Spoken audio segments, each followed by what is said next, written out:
An unfolding crisis on America's doorstep. Chaos at the southern border as migrants flood into the US. There's been month after month of record border crossing numbers. An alarming rise of those on the terror watch list attempting to enter. This leading to Americans fearing for their safety. With President Biden in an election this year, will he listen to those concerns and act on the border, or is it too late?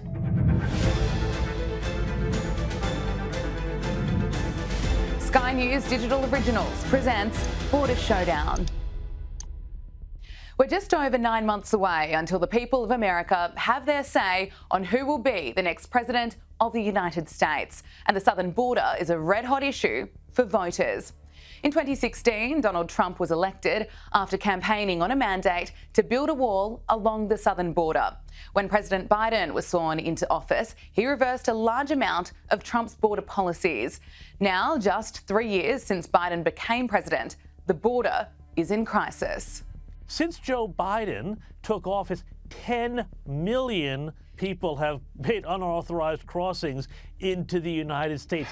10 million. And now, they're winding up in all of these Democrat sanctuary cities that said, oh, hashtag welcome and no human is illegal. And now, of course, they're, sleeping in their airports and their police stations, and they're causing all sorts of trouble for their budgets and their schools and everything else. And it's a real rolling humanitarian disaster here. And it's just shocking here that the Biden administration is now, one thing that people should be aware of, they're trying to push this sort of nonsense bill in the Senate that says, oh, well, we'll allow a certain number of people in, but then we'll shut down the border if we get too many on a certain period of time. They have the power to shut down the border. They're not doing it because they don't want to, and they want to get as many people into the country as they can with an eye towards an eventual amnesty program. That is what the Democrats are doing. The American people are sick of it. There's one thing to watch out for that I think is going to be really interesting, which is where those crossing numbers, the next month's crossing numbers, come out. There's a really good report in the New York Post that was published last week by Todd Bensman, who said he has a source that has, and they're very bad with these numbers. That's another good reason for impeachment of Mayorkas. They're very cagey with total numbers, and you have to kind of rely on reporting to actually know who's coming into the country and at what level. But Todd reported that a source told him that daily crossings are down dramatically because there was a deal struck. We know that the Biden administration was meeting with AMLO's administration in Mexico, and Mexican media is replete right now with reports that a deal between Biden and AMLO forced Mexico to enforce some of their own border security measures. So that means cutting down on things like La Bestia, the train that carries migrants up through Mexico. And that has had the effect of at least temporarily stopping some of the flow. Now, it might go down to 5,000 or 4,000 daily crossings, which is still an astronomical number of daily crossings, no matter what. That's a really high number. So even if Biden was able to get immigration levels down to 5,000 daily, 4,000 daily, and that gives the administration the ability to say, look, crossings are down.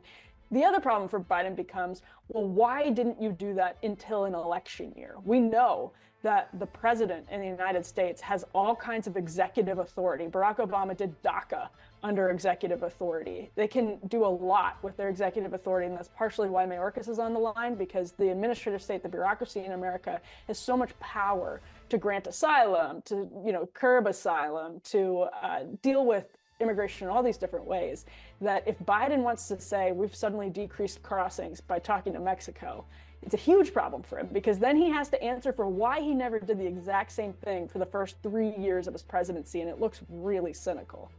In his first 100 days, President Biden signed an executive order to end Trump's efforts to exclude illegal migrants from the census, and he cancelled Trump's interior enforcement rule.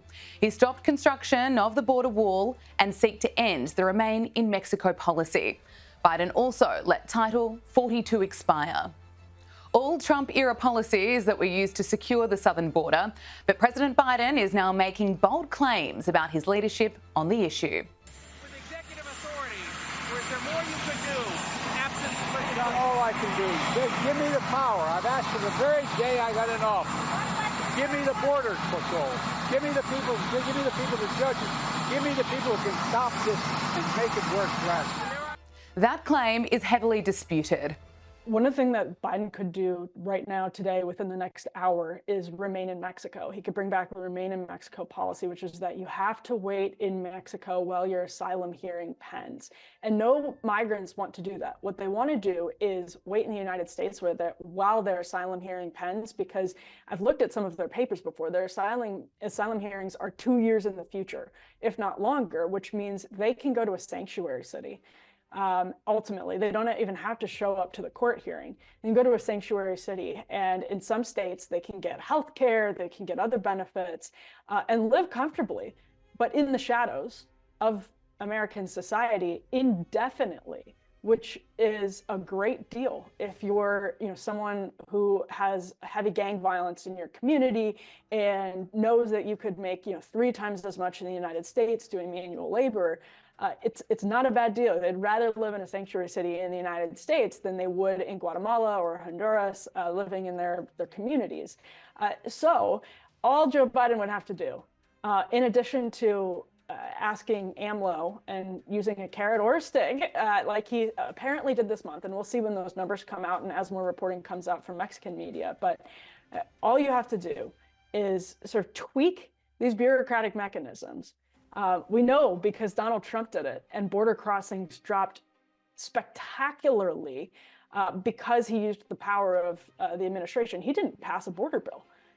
What you had under Donald Trump was dramatically decreased border crossings, but nobody passed comprehensive legislation to stop it. He tweaked the mechanisms of the bureaucracy in a way that made there less incentive for people to cross. So again, if you talk to migrants, some of them know Joe Biden, and they say they came up after the Trump administration because they thought Biden would be more favorable to them. And it's sort of like the DACA kids who came under Obama. They just thought one day there would be amnesty, that there's a good bet that there's going to be amnesty at some point. And maybe it'll come before their asylum hearing.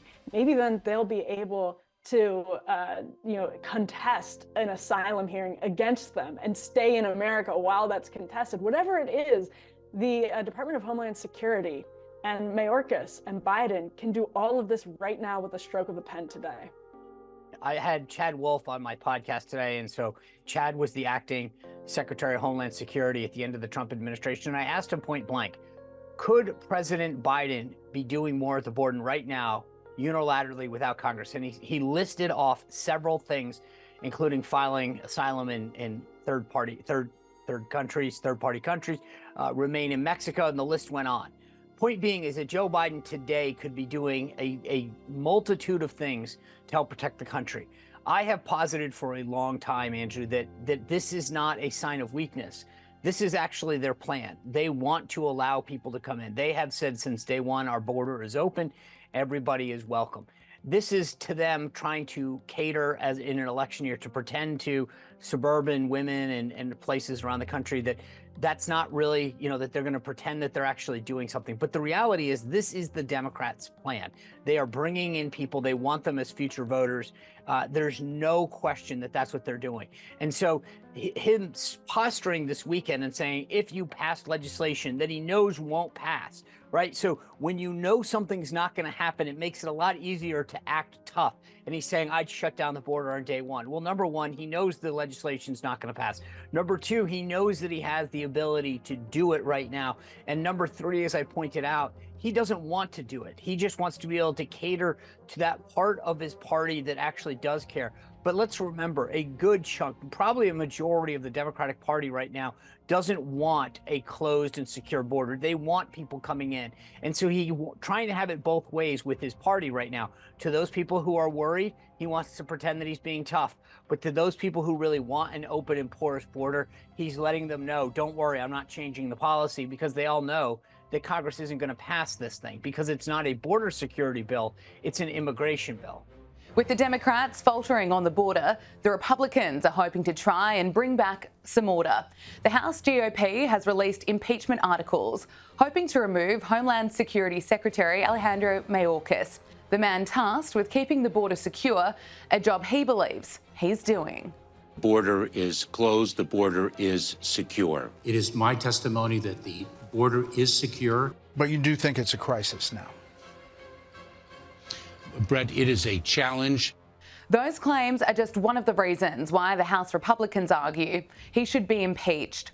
The House Homeland Security Chairman, Mark Green, says Mayorkas has willfully and systematically refused to comply with immigration laws enacted by Congress. He has breached the public trust by knowingly making false statements to Congress and the American people and obstructing congressional oversight of his department. I think Republicans know there's no real chance of impeaching Mayorkas. They're very clear on that, but they see it really as a messaging effort that's essential. So if you have the numbers, just under Biden alone, the best estimate of parolees granted, that means people who came to the United States and filed a fairly bogus claim of asylum. You have a ton of, if you go down to the border, like I have been, you talk to people, they're mostly economic migrants, and they'll openly tell you that. It's not an illegal asylum claim, but Joe Biden has granted people with these kind of dubious asylum claims humanitarian parole. So we know about 3.8 million have been granted humanitarian parole and have been given entrance into the country in other ways, plus an estimated 1.5 million known gotaways is what they're called. That's likely a serious underestimate. So the goal for Republicans right now is to shine a light on just the sheer level, the volume of people who are coming into the United States every single day. That 1.5 million number especially is high because we know we've found people entering the country that are on our terrorist watch list. There have been tens of thousands of arrests of migrants who have criminal records. Again, just in the last few years, I think the number's like 35,000. So there's a host of facts that get very little attention from the American media, that get very little attention from the Biden administration, which repeatedly has some different story. Either the border is secure or the border is the fault of Republicans. They kind of had those two stories and have a really hard time deciding which one it is. And Republicans, I think, with the Mayorkas impeachment are trying to shine a light on some of those really staggering realities that in a time, maybe before Trump, if any other, administration had that level of immigration flowing over the border, these are shocking record numbers. If any prior administration had that, it would probably be a bipartisan impeachment effort. It's that bad at the American border. So I think the goal is to show that with an impeachment trial. The Texas border makes up about half of the US-Mexico border, stretching from the Gulf of Mexico to El Paso. The state is on the front line of migrants entering the US, and a major stoush is playing out between President Biden and Texas Governor Greg Abbott. Border Patrol Council and Border Patrol members have made clear to Texas and to myself, they want to have nothing to do with regard to tearing down that razor wire or tearing down the barriers that Texas has erected for one simple reason, and that's because they are working. Border Patrol says that what Texas has done to secure the border actually makes their job even easier. The only resistance we're facing is coming from Joe Biden. Know this, Sean, and that is Joe Biden is in violation of federal law that already exists. For one, he is not living up to his duty to deny illegal entry across the border. Instead, he's aiding that illegal entry. The second thing is he's not, once people do cross the border, he is not detaining them as he's required by law. Instead, he's giving mass parole across the country. Because Joe Biden is not enforcing the federal immigration laws, that gives Texas the right, under that Article 1, Section 10 of the Constitution, to defend ourselves from imminent harm or from an invasion. So Texas has every constitutional right in this case, and I believe when the sun sets on this, Texas will be vindicated and the Constitution will be strengthened. What's happening in Eagle Pass in Texas, which is the border between Texas and it's sort of the center of Texas, center of Mexican border. Maybe you would say it's the central eastern part.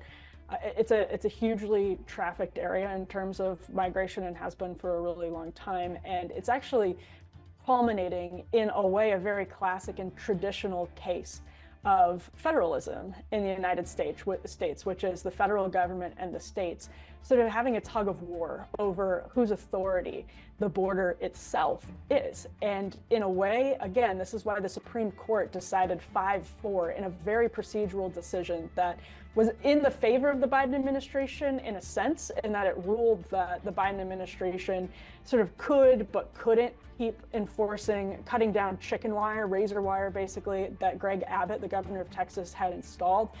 It was basically a procedural decision about who could do what when between different court cases. So the federal government and Texas are both kind of challenging rulings in that space, because the governor of Texas faults the federal government for not properly securing the border, for letting migrants pass over and over again into Texas. And they've said they have authority by declaring an invasion to protect the people of Texas when you have so many people crossing from, for example, the terrorist watch list, crossing with fentanyl. That's a huge reason that cartels are trafficking people across the border. Some of them come in debt to the cartels and then have to accept fentanyl deliveries into the United States. There's so many different threats to the people of Texas and the people all over through the interior of the United States that Greg Abbott is saying Texas has the authority to install this razor wire.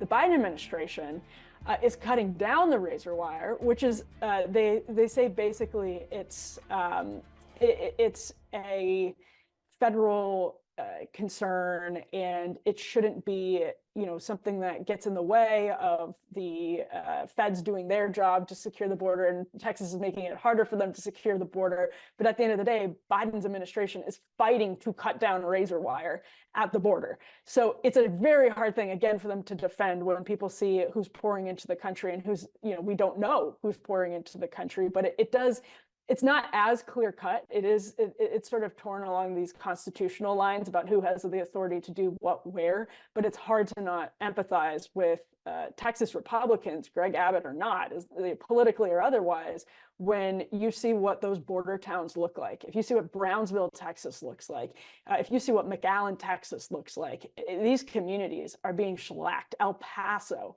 their people are in serious danger. So it's really hard to fault Texas from the perspective of what's happening on the ground there for making this constitutional challenge.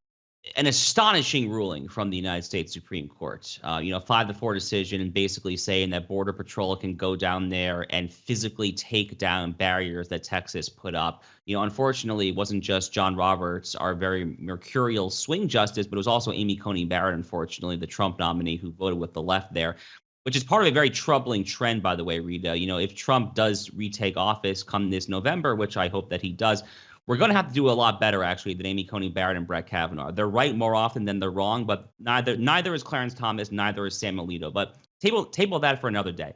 When it comes to the situation at the U.S.-Mexico border, look, it's very straightforward. So America has a unique constitutional system. It was drafted in 1787. It's since been duplicated in many ways throughout the world. We basically have a system of dual spheres of sovereignty, where both the national government and the 50 state governments are themselves sovereign entities within their own legitimate spheres of influence. What that means at the state level is that the states have the right to exclude. The right to exclude is the very defining feature of sovereignty. The late great Justice Antonin Scalia explicated this at great length in his brilliant writing in a 2012 case called Arizona versus United States, where then we were dealing with an illegal immigration crisis, not in Texas, but in Arizona.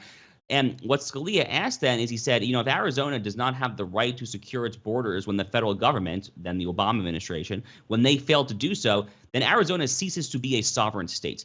And when you contemplate the fact that it was actually the 50 states in America that created the national government, our national government is one of strictly enumerated powers. They were the ones who created the government in the first place. They never would have bothered to create this whole national government if you would give the national government the idea that they could intrude and tell you who to let in when thousands, hundreds of thousands are flooding in over the course of a month, 2 months, however long the time is. So it's just utterly insane there. But I do feel compelled to make one important distinction. What the court actually said is that U.S. Border Patrol has the right to go in and to snip this razor wire that Texas has put up. They did not say anything about whether Texas can actually put up new razor wire. So I think that Greg Abbott and his Department of Public Safety are well within their rights to do exactly that. And the most important part here, Rita, Biden's going to blink. He's bluffing because his approval rating on the immigration issue here in America is -25, -30. He is not going to risk a grand showdown against the big red state, the state of Texas, joined, as you said, by 24 other Republican governors. He's ultimately going to bluff. Greg Abbott should call that bluff, and he stands to benefit politically from it. As the border remains insecure, migrants are making their way into America. Anthony Rubin, who founded muckracker.com, infiltrated one of the Migrant Caravan groups heading towards the US. This is a known hub, a known meeting place for Chinese that are in transit on their way to the United States. Last night when we were here, we were eating at this hotel restaurant, and we were the only foreigners that were not Chinese. I mean, literally the entire hotel is just Chinese foreigners. While there are some women and children, it's mostly military-aged males. Among all of the foreign nationals that are entering the United States illegally, the Chinese are among the most well-funded and the most sophisticated in the way they go about getting to the United States. So why did you say that the Chinese are the most sophisticated throughout the caravan travel? Because you see a lot of these other groups that are on the way up here, for example, the Venezuelans.